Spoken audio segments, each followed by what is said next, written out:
Hey, what's going on, guys? Welcome back to the channel. Today I'm really excited for this antique talk because it's about time somebody gets on here and starts addressing some of these myths about antiques out there. And I guess today I'm that guy. I mean, we're at our shop 6 days a week, so we hear some pretty crazy things that come through the door. And I told Amber, we got to start writing some of these down and address them with you guys because there's a lot of false truths out there about antiques that just simply aren't true. So what better way to do it than do a top 5? So today it's the top 5 myths about antiques that I'm going to debunk. So let's start today with number 5.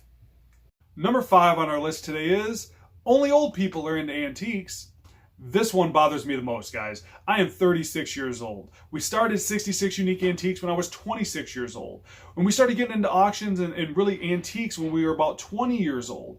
Now, speaking of auctions, I have bid against 6 and 7, 8-year-old kids at auctions. I've bid against 15, 16-year-old kids at auctions. Young kids are starting to appreciate antiques. Now, I know a lot of you guys don't think that, but I'm telling you, we see it all the time between garage sales, auctions, even in the shop. I mean, we have a lot of our customers are in that 20 to 30-year-old range. And I think it's because they're starting to see the quality of antiques. These pieces are lasting longer and they're there for so much longer that they're starting to see that, wow, I don't need to go to Walmart and buy these, put together press board pieces of furniture when I go to an antique store, pay $100 for a nice dresser, bring it home, and it's going to last me for years and I can pass it on to my kids. Now, I really believe these young kids are out there doing these things because I see it. I see it at auctions. I see it in our shop. Our vendors, guys, are starting to, some of our vendors are in their 20s and 30s. And they are some of the best ones we have in the shop, and they sell like crazy because they have such a different eye for antiques. They're seeing different things you can do with them that's other, people even my age don't even see them. I mean, these young kids are coming in and they're starting to change the game, and I can't be more excited about it. So when people are out there saying it's only for old people, tell them to go to an auction or an antique store because they're not just old people there. There's young kids that are starting to get into this game, and I can't be any happier. All right, so let's go on to number 4. Number 4 on our list today is eBay has ruined the antique market.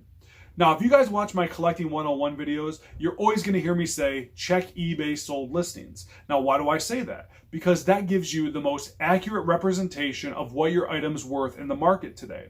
Because before eBay came around, people thought they had these $300 to $500 items because only in their just baby surrounding counties in antique stores, they were the only ones that had these items. So if you think you're the only one that has it, you're going to jack the price up because you think it's rare.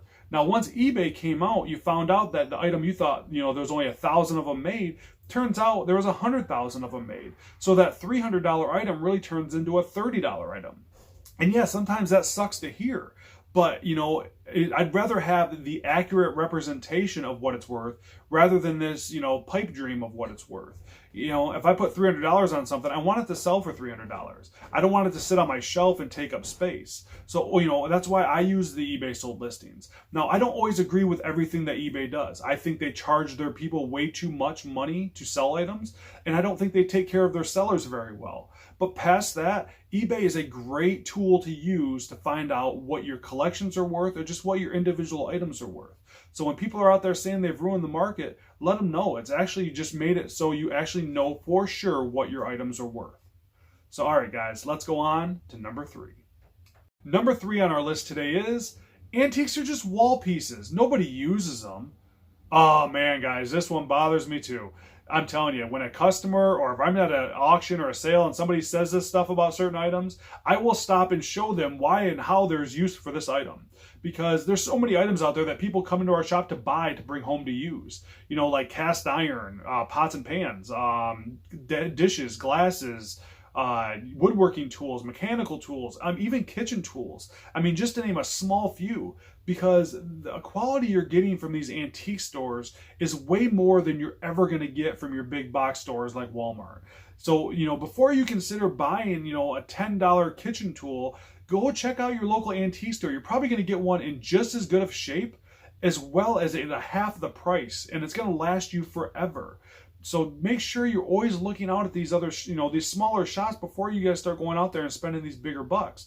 Now, I didn't even touch base on like furniture, dressers, headboards, footboards, buffets. I mean, people are theming their house over antiques, and it's not just for decor. People are using these items because they last. The quality is better and it looks better. It gives you a unique look.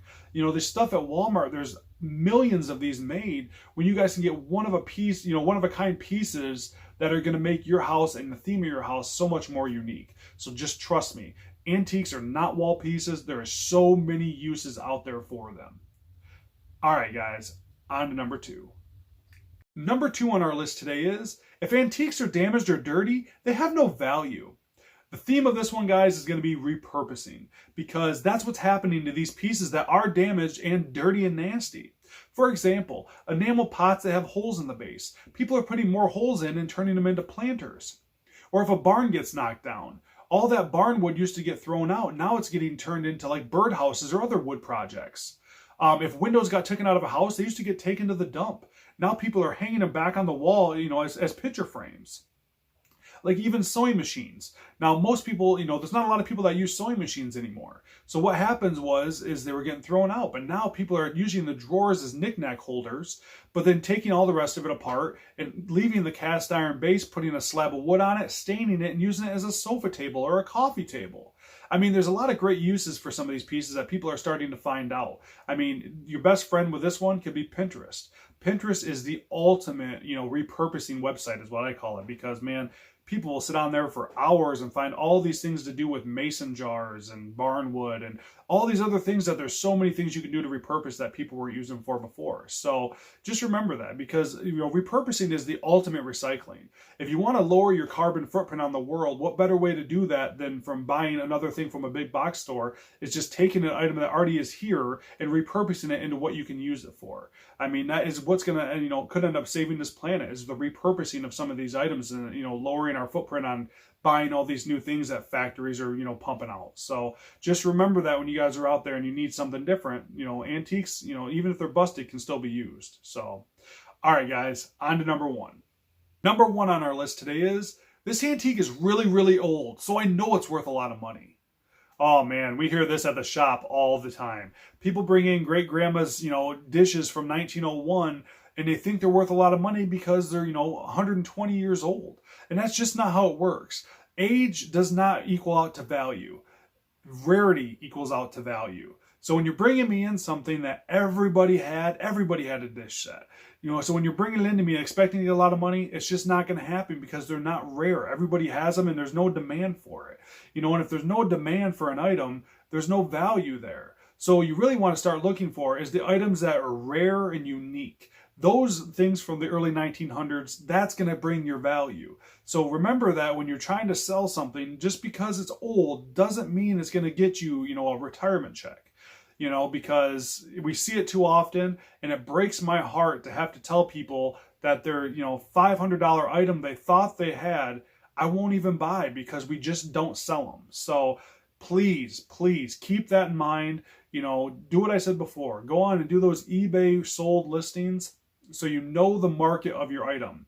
They have really old items on there. You know, if you have something from 1901, look it up, and man, I hope you have the next big payday, but don't be disappointed if you don't, because, you know, there is a lot of really old items out there that have no value. So, all right, guys, that's our video for today. You know, hopefully I debunked some of these crazy antique myths out there, and you guys, you know, had a little fun watching it. So thank you guys all so much for watching. If you got some time, throw a like at the video. Comment below. Is there any other myths out there that I've missed or that you want to add, or you want me even to talk about in another video? I mean, I'm game to do more of these. These are my favorite ones to do. I love these antique talks. So, and of course, you guys, if you got some time and you like the content, subscribe to the channel. You know, thank you guys all so much that do subscribe and watch our videos. I mean, we are humbled every day watching it and seeing you guys. So thank you guys all so much for watching. And if you get some time, come out and see me and get your antique fix on M66. See you guys later.